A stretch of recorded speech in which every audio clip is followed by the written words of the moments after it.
Aguacates, aguacates financieros. Si no cuidas tu dinero, se te va ligero. Hola, hola, bienvenidos a Aguacates Financieros, el podcast donde las finanzas no se explican con manzanas, sino con aguacates. ¿Va? Hola, yo soy Luis Gómez y hoy tenemos un episodio muy especial. Vamos a hablar de algo que todos necesitamos entender para mejorar nuestras finanzas personales. Vamos a hablar sobre los 3 escalones de la estabilidad financiera. Y para guiarnos, pues como siempre tenemos con nosotros a Luis Rodríguez, quien nos va a explicar y cómo identificar en qué etapa estamos y cómo avanzar de forma sólida. Tocayo, cuéntanos por favor. 3 escalones, me refiero que me imagino que es un tipo de escalera. Platícanos por favor en qué consiste esos 3 escalones de la estabilidad financiera. ¿Cómo se comen? Pues miren, realmente el hablar de estabilidad financiera es un tema complejo, porque obviamente todos quisiéramos estar bien financieramente, pero a veces pensamos que estar bien financieramente es tener mucho dinero. La realidad es que debemos analizar la estabilidad financiera desde nuestra realidad y desde el cómo vivimos el día a día, desde nuestro nivel económico, nuestro nivel social, el lugar donde vivimos. Yo lo he acuñado en tres elementos importantes o 3 escalones importantes que le llamo las 3 P's, que sería la posición, número 1, la protección y número 3, la proyección. Vamos a analizar hoy justamente esos 3 elementos o las 3 P's o los 3 escalones para que nosotros podamos entender efectivamente cómo podemos tener estabilidad financiera desde donde estamos, desde la realidad de nuestra vida. O sea, no vamos a inventar ideas de que compra un departamento o compra otro y lo rentas. No, nada que ver de eso. Vamos a hablar desde la realidad de lo que vivimos al día a día todos los mexicanos o incluso todos los latinoamericanos, ¿no? Para quienes nos escuchan de otros países. Entonces son 3 P's. El primer escalón es la posición. Ese es sí o sí. Ese no es negociable. Es más, cuando yo veo un cliente, si yo veo que ese cliente no tiene ese primer escalón de la posición, definitivamente no es un prospecto de cliente. Ese es sí o sí. Y las otras 2, la protección y la proyección, se pueden construir de manera paralela, no necesariamente tiene que ser uno antes del otro, puede ser algo de manera paralela o incluso a veces empezar con el último escalón y después el segundo escalón, dependiendo de las condiciones financieras de cada uno de ellos. Pero, pues bueno, vamos a hacerlo desde el inicio. ¿Qué les parece si empezamos hablando pues justamente desde los primeros escalones? ¿Qué les parece? Bueno, aquí lo importante es, y lo bonito de nuestro podcast, es que aprendamos cómo hacerlo cuando falta de conocimiento, ¿no? El desmenuzar los temas de a poquito, y por eso estamos totalmente emocionados de concretar dudas, preguntas y demás. Muy bien. De acuerdo. Ok, la primera pregunta, ¿vale? Es de la posición. De la posición. Ajá, posición financiera. Posición financiera tiene que ver con 2 elementos. Está compuesta de 2 evidencias la posición financiera. En primer lugar, necesitamos tener un ingreso congruente y en segundo lugar, una deuda controlada. Estas 2 son sí o sí. O sea, nadie puede avanzar al siguiente escalón si no tiene estos 2 elementos. Ustedes han oído hablar del contentamiento. Uh-huh. ¿Sí? Bueno, sí, claro. El contentamiento es algo muy interesante porque el contentamiento es agradecer, es vivir agradecido con lo que tenemos, vivir en paz mientras seguimos haciendo cosas para crecer financieramente. Pero muchas personas lo confunden con el conformismo. El conformismo es algo que te resigna, que no te permite soñar, que no te permite avanzar y que dice, pues ya estoy acá, ya no puedo hacer más nada. El contentamiento es algo muy diferente y de hecho creo que lo habíamos mencionado en el podcast anterior. El contentamiento es algo bíblico, es algo que viene en la Biblia y que nos ayuda a entender que yo puedo vivir bien y agradecido si estoy en un nivel económico alto o en un nivel económico bajo. En alguna ocasión una persona me dijo que no podía bajar su nivel económico porque ya estaba acostumbrado a vivir a ese nivel. la realidad es que tenía problemas financieros muy grandes. Y entonces ahí viene justamente ese problema. Tiene un doble problema esta persona. Tiene un problema de falta de contentamiento y exceso de conformismo. Porque al final de cuentas está identificando el decir, no puedo hacerlo. El contentamiento nos debe ayudar a poder retraer un poquito nuestras finanzas, seguir viviendo contentos, seguir viviendo alegres. Y entonces esa retracción financiera nos debe ayudar a replantear lo que estamos haciendo para proyectar un poquito más. Entonces, el contentamiento nos impulsa, nos da paz, nos da dirección. El conformismo nos paraliza y nos apaga el potencial. Entonces, en primer lugar, el ingreso congruente tiene que ver justamente con el contentamiento. Yo debo, en pocas palabras, no debo gastar más de lo que gano, y con lo que gano debo tener la capacidad de vivir bien y vivir contento. Entonces, es ajustar nuestras finanzas a nuestra capacidad financiera. Bien, entonces el contentamiento no significa que estés estancado, quedarte estancado, o aquí me tocó y aquí me quedo. No, eso sería conformismo. El estar estancado, es decir, ya no puedo hacer nada. Aquí estoy, no puedo hacer nada. ¿Cuántas personas no conocemos que surgieron de una situación financiera complicada? O sea, gente que a lo mejor no nos imaginaríamos del gran potencial que han tenido. Digo, creo que en mi caso yo podría hablar por mí, porque pocos saben que cuando yo salí de mi casa, yo salí a los 18 años, yo salí con una mochila y una guitarra al hombro. Y con una situación compleja, financieramente hablando, y que hoy veo hacia atrás, digo, es increíble cómo Dios me permitió, con alegría, con contentamiento, pasar de una situación muy, muy complicada, porque vivía yo en Guadalajara. Digo, quienes me conocieron en esa época sabrán en las condiciones en las que vivíamos, comíamos, que eran de miedo. Hoy me daría miedo volverlo a vivir, pero es increíble que cuando nosotros vivimos en contentamiento, las cosas cambian, nuestra mentalidad se refresca y estamos continuamente pensando qué hacer por salir adelante. Así es. Había un pastor que decía que no puedes esperar que te vaya bien en el futuro si no bendices tu pasado.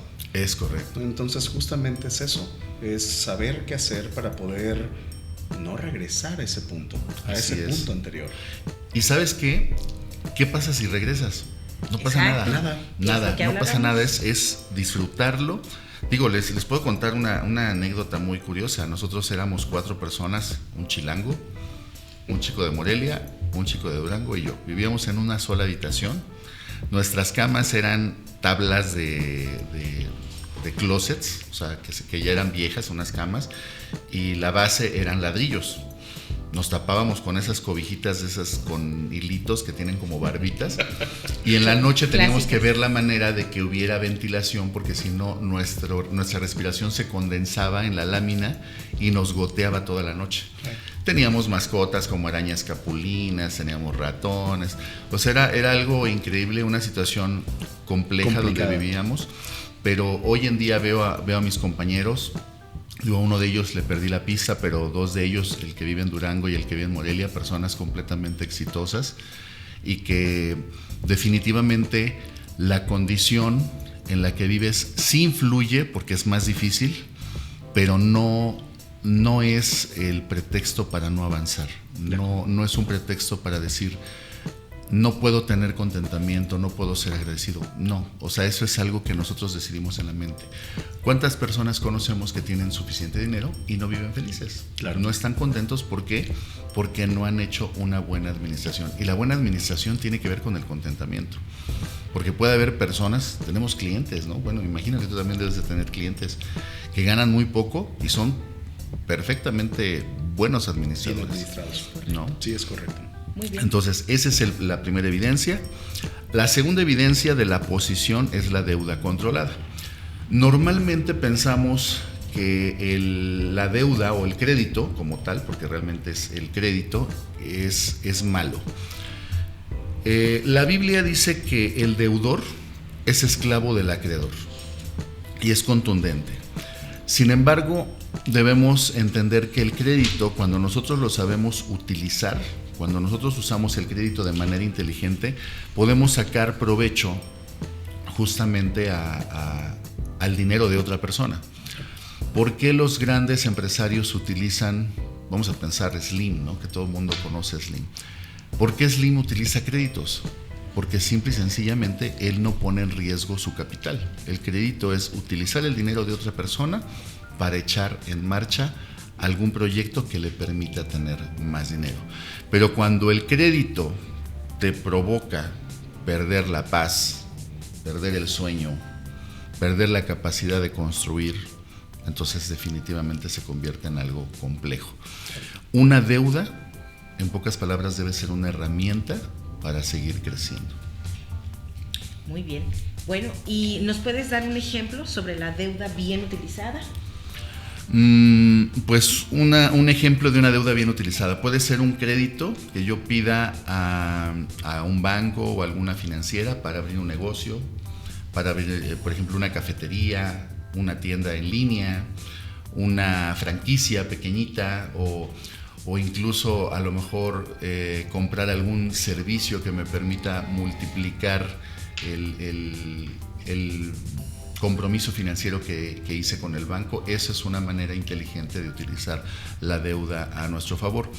Debe ser algo que nos genere ingresos o que nos genere valor, cualquiera de esos dos elementos. Sería muy interesante que en la secundaria o en el bachilleres nos pusieran una clase así, con aguacatitos, ¿verdad? De finanzas personales. De finanzas personales, cuando Totalmente. los padres nos empiezan a entregar un dinero para administrarle a la escuela, ¿no? Sí. Yo creo que ahí es donde empieza este comportamiento de cómo manejar nuestro dinerito, así sean 20 pesos, 50 pesos, porque me he fijado ahora en las escuelas de los niños donde 0 les dan dinero y los niños llegan a los 15 años sin saber utilizar su dinero en las manos. Ahora, qué padrísimo, porque veo a mi hija que ya tiene su tarjeta de crédito y ¿qué creen? Le tiene pavor, le tiene miedo, pero es por eso, porque no sabe cómo manejarla, no sabe cuándo sí, cuándo no, cuándo meses sin intereses. Entonces, de verdad, por eso yo creo que llegamos a esas, para utilizar ese dinero donde, bueno, me lo presta el banco, no hay problema, lo pago cuando pueda, total, por eso trabajo, me lo merezco. Entonces, en realidad nos va llevando la bolita y cuando menos pensamos tenemos una deuda grande. Pero ahora, ¿cómo? Eso es maravilloso, cómo saber utilizarlo, pero pocas personas nos lo enseñan, de verdad. Les voy a contar una historia. La primera vez que usé una tarjeta de crédito, tenía 18 años, saqué mi tarjeta de crédito y... ¿Cuánto te dieron? Me dieron creo que 2,000 pesos de crédito, 1,000 pesos de crédito. No recuerdo ni cuánto me dieron, pero el tema es de que mi primera compra, adivinen qué fue. No sé. Juego, videojuego, comida, ropa. Comida. Fue en Burger King, me compré un combo grande y dije, me lo merezco. Sí. Fue un error. Sí, claro. Sí. Y más. Sí, el problema es cuando usamos la tarjeta para sostener estilos de vida. Correcto. El crédito debemos analizarlo desde dos perspectivas, desde la perspectiva del negocio y desde la perspectiva del día a día de la persona que a lo mejor no tiene negocio, pero tiene una tarjeta de crédito. Y en ambos casos se puede usar de manera inteligente. Ya mencionamos el tema del negocio, o sea, cómo puedo utilizar el crédito para generar más. Correcto. Pero vamos a hablar de la persona. A mí no me interesa un negocio, a mí me dieron la tarjeta de crédito, me dieron, no sé, American Express, me dieron X tarjeta, ¿no? Uh-huh. Hay formas inteligentes de usarlo, ¿por qué? Porque la tarjeta te da puntos. Claro. Entonces, cuando tú utilizas la tarjeta como un medio de pago, te permite utilizar los puntos que te generan esas compras. Aquí lo importante es que ese medio de pago no se convierta en el estilo de vida de nosotros. Porque yo puedo, no es necesariamente malo pagar Burger King con mi tarjeta. No, claro. Lo que sí sería muy malo es pagarlo a mes sin intereses. Correcto. Sí, claro, por supuesto. Eso sí. Un año en pagar tu combo. Mi combo. Claro. Entonces, el tema aquí de la tarjeta de crédito, y esa es la realidad de muchos, sí, es que utilizamos el dinero que no tenemos, correcto, que no nos pertenece, en cosas que no necesitamos Correcto. para impresionar a personas que no le interesamos. Es correcto. Y la realidad... Se vale decir, Sí. ouch. Sí, porque algo bien curioso, tanto hombres como mujeres tenemos nuestra debilidad. Las mujeres, por ejemplo, y aquí, perdón, pero es real. No sé si tú te has dado cuenta, Tocayo, que las mujeres tienen la capacidad de escanear a otra mujer en menos de un segundo. Como 2 minutos. En segundos. Las mujeres se arreglan físicamente para impresionar a otra mujer, porque la peor pregunta que nos puede hacer una mujer a nosotros como varones es: ¿qué me ves de diferente? Cuando tu esposa o tu novia te dice: oye, ¿qué me ves de diferente? ¿Qué me hice? Y tú en la torre, ¿qué se hizo? Las uñas, los ojos, el pelo, no lo sabemos, es la realidad. Pero las mujeres tienen la capacidad de escanear y decir: estos zapatos son de marca, la bolsa es pirata, esa blusa ya se la puso la semana pasada. Esa es la realidad. Los varones, por nuestra parte, tenemos otra debilidad. Es otra debilidad. El hombre, dicen que la única diferencia entre un varón grande y uno chiquito es el precio de sus juguetes. Correcto. ¿No? Entonces, te gusta traer un buen carro, te gusta tener a lo mejor el teatro en casa y presumirlo con tus amigos, pero pasa eso, o sea, estamos utilizando, y no es malo todo eso, pero cuando esto se convierte en un estilo de vida que supera nuestra capacidad financiera, sí, entonces ya tuvimos el problema con el primer escalón, que es la posición. Y mucha gente piensa que una tarjeta de crédito es una extensión de su nómina o de su ingreso. Exacto. Y ese es el principal error que Exacto. cometen. Así es. No es una extensión. Así es. Entonces, bueno, pues pensando cerrar el primer escalón, tu estabilidad financiera no empieza cuando ganas más, ahí no empieza, sino cuando administras mejor lo que tienes y decides no ser esclavo de lo que piensas que necesitas, porque Correcto. realmente no lo necesitas, de lo que piensas que necesitas. Lo voy a repetir una vez más. Tu estabilidad financiera no empieza cuando ganas más, sino cuando administras mejor lo que tienes y decides no ser esclavo de lo que piensas que necesitas. En pocas palabras, si eres fiel en lo poco, vas a ser fiel en lo mucho.